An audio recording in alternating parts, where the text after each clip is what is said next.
It's useful in the sense that it gets us to question the way we're perceiving life, ourselves. It's a way of saying there may be a totally different way to perceive yourself, to perceive existence, to perceive God than you currently have. So the concept is that which sort of comes in, do you know? Enlightenment, awakening, these things, these concepts come in, and they're suggestive. They're suggestive of there's a different way to see things than the way you currently see them. In that sense, they're very useful, because sometimes that's the first thing that gets people to go, hey, I never even imagined that there was a different way to look at myself or life until I heard about it. Do you know? So, of course, they're also dangerous, because then they get the mind to think in terms of, you know, okay, enlightenment is something I want to attain, and there's enlightened beings and unenlightened beings, and the mind creates this whole divisive sort of spiritual world out of those ideas. That part that's counterproductive. Do you know? My teacher said many, many years ago when I was with her, she said, look, everybody has their dance to dance.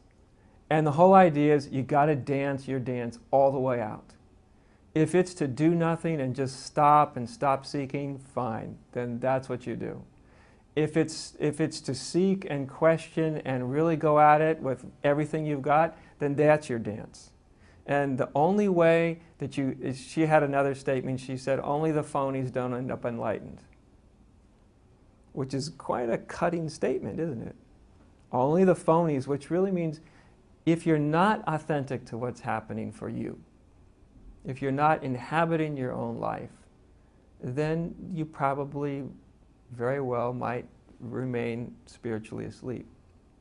But if you can stay really authentic to yourself, great. If you can maintain that authenticity, that be true to what's arising in your own life, in your own experiences, then you can't help but to, at some point, open your eyes, spiritually awaken. But that's something that spiritual seekers, unfortunately, with all the teachings that go out there, is they hear the teaching, and the teaching often makes them become less sensitive to what's actually happening. And they're trying to make themselves conform to the teaching, right? So they're actually seeking, but now they're trying not to seek, because a teaching said don't seek. But actually, no matter how much you try to not seek, if you try not to seek, you're still seeking. You see what I mean? So if that happens, you're not being true to yourself, are you? You're not being authentic. You're trying to do something that's not really authentically yours.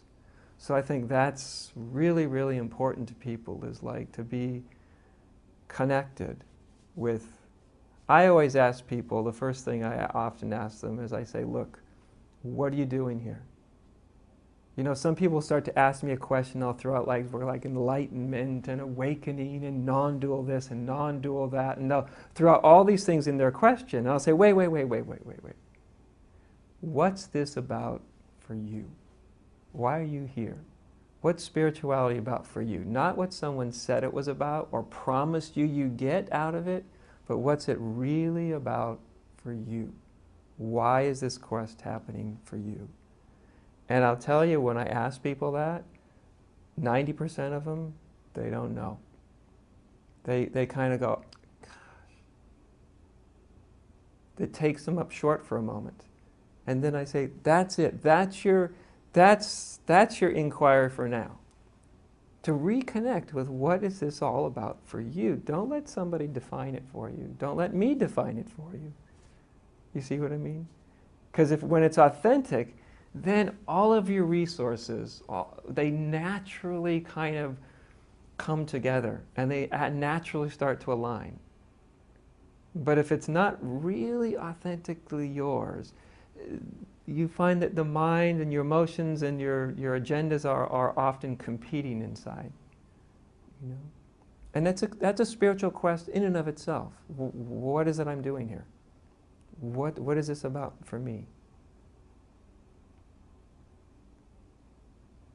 So it's sort of, when I ask that to people, it often makes them a little disoriented, because they're like, I never thought about it. I just heard about, and I just want to be enlightened. Why? You see? What does that mean for you? What does that word mean? I want to awaken. What does that mean for you? What do you really, you see what I want? What do you really want? Otherwise, we're just chasing what someone's told us. And then you've left home. You've left home.